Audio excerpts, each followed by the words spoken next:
Begasten, ladies and gentlemen, brothers and sisters on the path. We live in a world where appearances are crafted and words are polished, but true character, the essence of who someone is, does not lie in what they say or how they dress, but it is revealed quietly and consistently in two areas: how a person behaves when they have power and how they respond when they are powerless. Power does not change people, it reveals them. And this simple truth often escapes us because we are too focused on the external transformation that power seems to bring about. We think someone has become arrogant after success or ruthless after gaining authority. But in truth, what we see is not change, it is unveiling. When power enters someone's life, it acts like fire. Fire doesn't create the qualities in the metal. It only reveals what was already there. If the metal is impure, the fire exposes the weakness. And if it is strong, the fire shows its strength. Power does the same with people. Consider a man who has struggled for years with humility and kindness. He receives a position of leadership and suddenly he speaks with confidence. His voice carries weight and people listen. Many might say, power has made him proud. But if you observe carefully, you will see he is not unkind. He does not belittle. He remains grounded. The confidence was always there, quietly waiting for permission to speak. Power gave it the stage, but it also gave his humility the same stage. And you see it in how he listens, how he gives credit, how he remembers those who helped him along the way. On the other hand, observe someone who once seemed soft-spoken, cooperative. Power arrives and suddenly they become aggressive, dismissive, even cruel. You think they have changed, but they have not. The craving for dominance was always inside them. The bitterness, the resentment, the need to control, all of it was waiting for a moment to rise. Power did not corrupt them. It simply opened the door to what had been hiding behind politeness. This is why we must pay close attention when people are elevated, not only to leaders or public figures, but to ourselves and those around us. When someone is given more responsibility, when they are placed above others, even slightly, you begin to see their truth. How do they handle disagreement? How do they use their authority? Do they seek to understand or only to be obeyed? Do they build others or do they feed their own ego? These are not surface reactions, these are reflections of what has lived in their mind quietly through the years. I once witnessed a man placed in charge of a small team. Before that, he was always quiet, always helpful, but with a little power, everything changed. He no longer listened. He no longer greeted people with warmth. He started using fear to control and took pride in reminding others of their mistakes. It was sad to see, but also enlightening because it reminded me that many people wear masks and power removes them. It strips away the need to pretend and reveals the inner architecture of a person's character. That is why in spiritual disciplines, and especially in Shaolin teachings, we do not admire power for its own sake. We admire those who remain the same in silence and in applause, in hardship and in success. To remain steady when the world tries to lift you or crush you, that is strength. Power is like wind. It can lift a balloon or tear down a tree. The balloon rises quickly because it is hollow. The tree remains because its roots are deep. Ask yourself, which one are you becoming? And if you are ever in a position of power, even the smallest amount, remember that every action you take will reveal your training, your discipline, your values, how you speak to those who cannot speak back, how you act when others depend on you, how you decide when everyone watches in silence. All these are mirrors. They reflect your essence, not your image. In the monastery, we are taught that to lead is to serve, that the leadership is not about control, it is about responsibility. The higher you go, the deeper you must bow. This is why we sweep the temple floor, regardless of rank, why we share meals in silence, and why the master is often the first to rise and the last to sleep. Because in power lies temptation, and only humility can balance it. Only mindfulness can keep it from turning into poison. So when you meet someone who has power and they are still kind, still respectful, still listening, still learning, know that you are looking at someone who has trained their mind well. Because the natural reaction to power is self-importance, and the trained response is self-awareness. There is no shortcut to that. No meditation, no reading, no philosophy can replace the long, slow work of observing yourself in every small moment, the discipline of catching the ego when it speaks quietly in your ear telling you that you are better, more worthy, more right. That voice is not the truth. It is the test. The way a person treats others when they don't have to be kind is more important than the way they behave when kindness is expected. And the way someone uses power when no one can stop them tells you everything about who they are when no one is watching. Powerlessness strips away the mask and shows us something that even success cannot reveal. It shows us how deeply someone has worked on their inner world. When a person is powerless, when they have nothing to gain, when their status is gone and their comforts removed, you begin to see the raw version of who they truly are. It is easy to appear calm when life flows your way. It is easy to be generous when you have more than enough. But when things are taken from you, when you are denied, when you are overlooked and unseen, that is when the real self steps forward. Imagine someone who speaks often of patience and peace. They teach others to stay composed and to trust life. Then something doesn't go their way.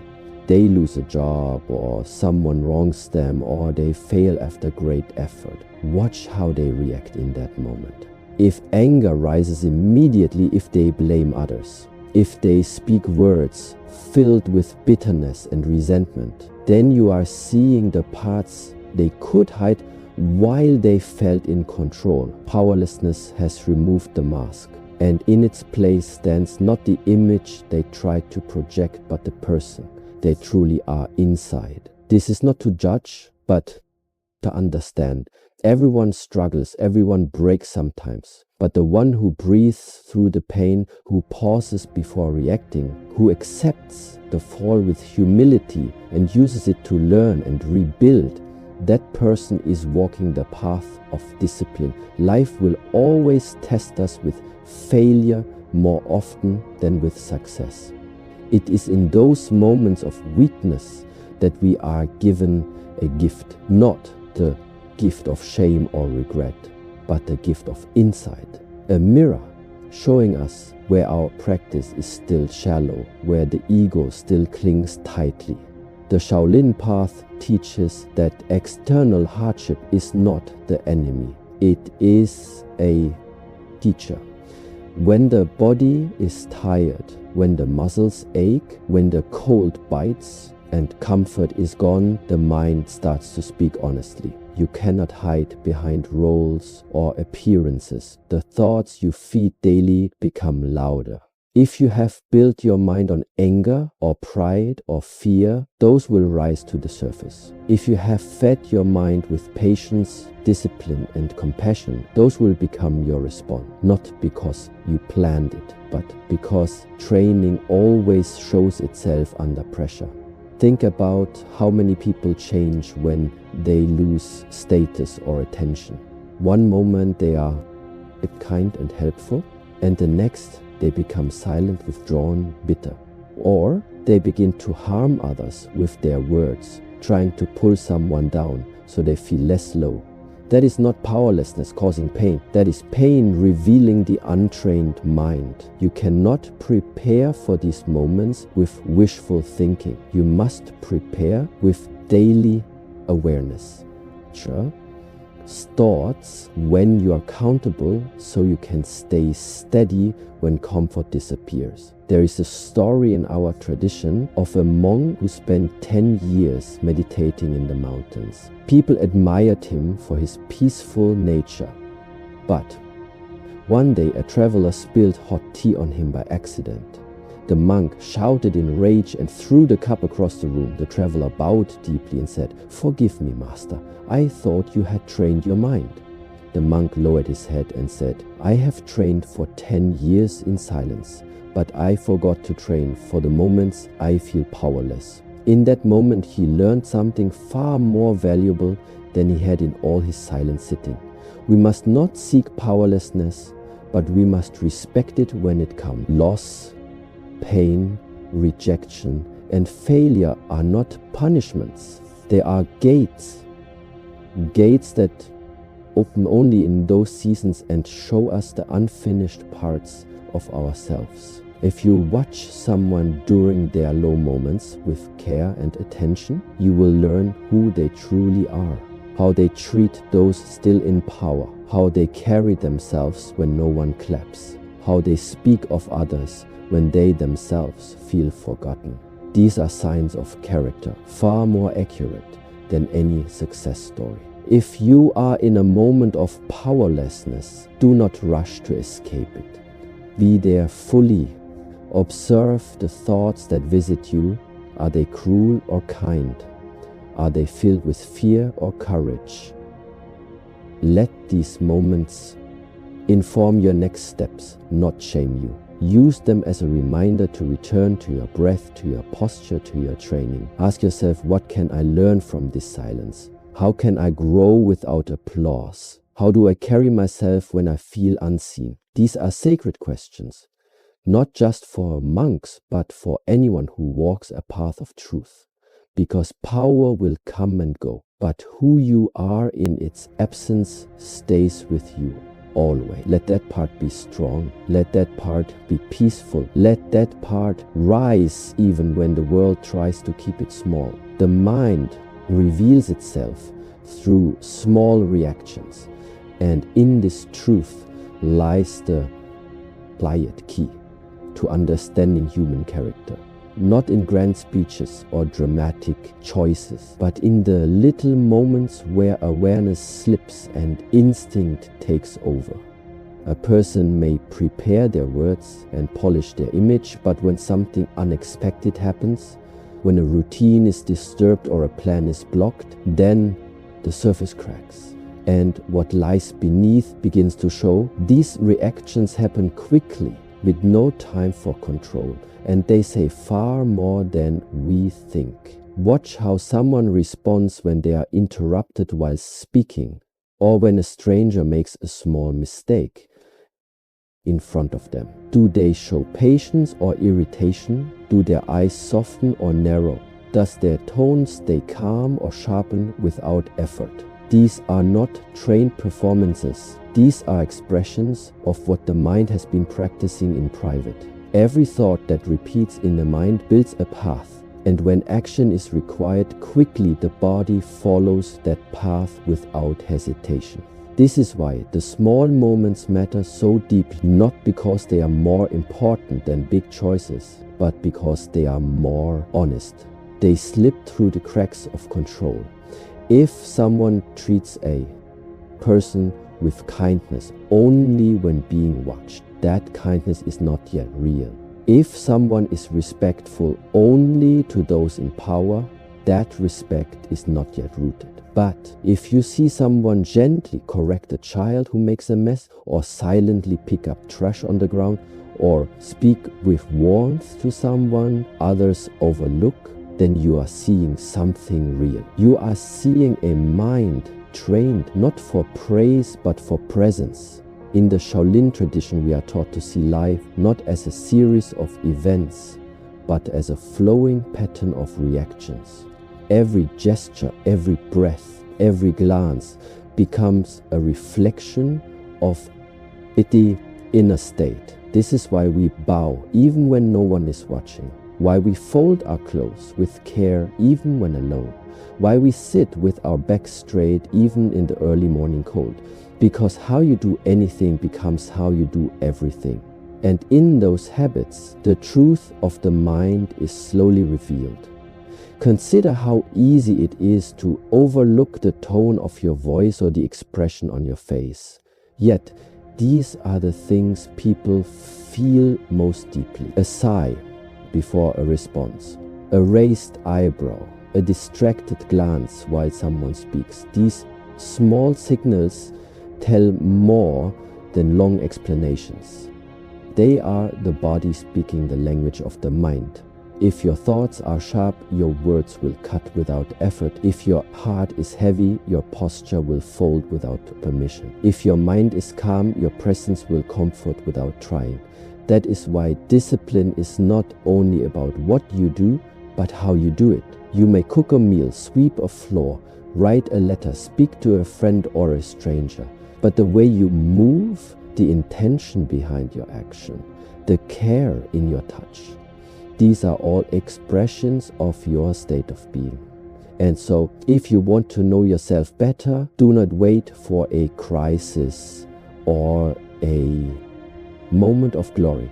Just watch how you behave in ordinary time. Do you hurry through small tasks?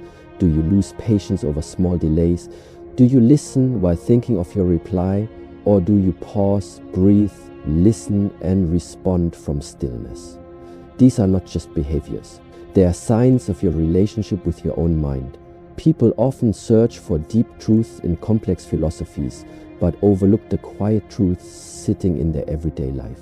The way someone greets you in the morning, the way they say goodbye, the way they handle waiting or being wrong. These are lessons in awareness. And if you sharpen your eyes and open your heart, you will learn more in a day of watching than in a year of talking. The world becomes your teacher. Your own reactions become your classroom. If you find yourself reacting harshly in small situations, do not hide from it. Do not justify it. Simply observe. The goal is not to be perfect, but to be aware. And with awareness comes the space to shift. If you breathe before speaking, if you soften before judging, if you pause before reacting, you begin to rewire the path of the mind. Slowly, your first response becomes more aligned with your deeper values. Not because you force it, but because you have trained it. This is why inner training is not about escaping the world. It is about showing up in every moment with presence. If you can carry calm into a crowded street, you have trained well. If you can remain kind in the middle of misunderstanding, you have walked far. If you can respond with grace when no one expects it, you have become a light. And this light does not need words. It is felt in the air around you, in your small reactions, in your quiet strength, in the way you simply are. Real character is built in stillness. And this stillness is not just the absence of sound, but the absence of noise within. It is the space where you meet yourself without roles, without expectations, without performance. In this space, there is no audience to impress, no goal to chase, no one to applaud or criticize. It is only you and the truth of what you have built inside. The world is often loud, fast, and demanding, but the essence of who you are is not shaped there. It is shaped in quiet hours when no one is watching, when nothing is happening, and when your only task is to sit, breathe, and be. Stillness reveals what distraction hides. When you remove the noise of daily life, the roles, the routines, the conversations, what remains is the raw material of your being. Are you restless or content? Are you afraid to be alone or grateful for the silence? These questions are not answered in words, but in the way your body feels when stillness enters. Do you reach for your phone for a task, for something to fill the space, or do you stay with yourself long enough to understand your thoughts, your patterns, your emotions? This is where real character begins, not in action, but in awareness. Many people confuse character with personality or performance. They think being polite is character, they think being liked is character, but these are external effects. True character is what you return to when the performance is over. It is the set of choices you make without needing recognition. It is the discipline you keep without needing reward. It is the integrity you maintain without needing praise. These qualities are forged in the space between doing and reacting, in the sacred pause that stillness offers you. In the monastery, we are taught that stillness is not an escape from life. It is preparation for it. Before we speak, we breathe. Before we move, we watch. Before we act, we observe the intention behind the action. This practice is not dramatic, but it is deep.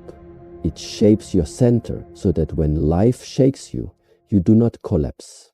When storms come and emotions rise, your stability is not found in control, but in clarity. And that clarity is born from the stillness you have practiced over time. It is in these quiet moments that you begin to see the small lies you tell yourself, the silent fears you carry, the ego-driven thoughts that disguise themselves as wisdom. Stillness is like water settling. At first it is cloudy and full of motion, but if you wait long enough, it becomes clear. In that clarity, you start to make different choices. Not because someone told you to, but because you can finally see what serves your growth and what keeps you stuck. You can test this easily. Spend one day in silence. Turn off the noise. Be with yourself. Watch your mind. You will notice how quickly it runs, how uncomfortable it becomes, how often it resists the moment. But if you stay with it, if you let the discomfort pass without reacting, something shifts. You begin to notice your breath, your heartbeat, the space around you. And in that noticing, a sense of presence returns. You are not your thoughts, you are the one watching them. This realization builds strength that no outer success can offer. In a world that pushes speed and constant reaction, the ability to remain still is a rare and powerful skill. It allows you to respond instead of react, to listen instead of assume, to reflect instead of repeat. And when others around you are driven by urgency, your calm presence becomes a light. Not because you are superior, but because you are steady. Not because you control life, but because you have trained. Please hold your mind not to be controlled by it. Real character is not formed when things are easy. It is formed in moments when you feel lost, when you feel unsure, when you feel unseen. And in those moments, if you can sit in stillness, if you can remain with yourself without trying to escape, if you can hold the discomfort with gentle awareness, you will find a strength that does not need to shout. You will discover a wisdom that does not come from books or teachers, but from the quiet voice inside you that speaks only when you are ready to listen. This is why the great masters do not speak often. Their words are few, but their presence is full, because they have spent years in stillness, not doing nothing, but doing the deepest work of all, observing, understanding, letting go. Their character is not built from opinion, but from experience, from countless moments of choosing awareness over distraction, presence over escape, truth over comfort. You do not need to be in a monastery to build this kind of character. You only need to make time for stillness. Begin with one breath, one moment of attention. Sit with it, return to it, let it grow, and slowly, without force, your actions will change. Your choices will align. Your life will reflect the peace you have cultivated within. So to see someone's true character, pay attention to how they act with power and how they respond in its absence. And more importantly, ask yourself, what do my actions say when I'm tested? Because life will always test you, not to break you, but to reveal you. Thank you.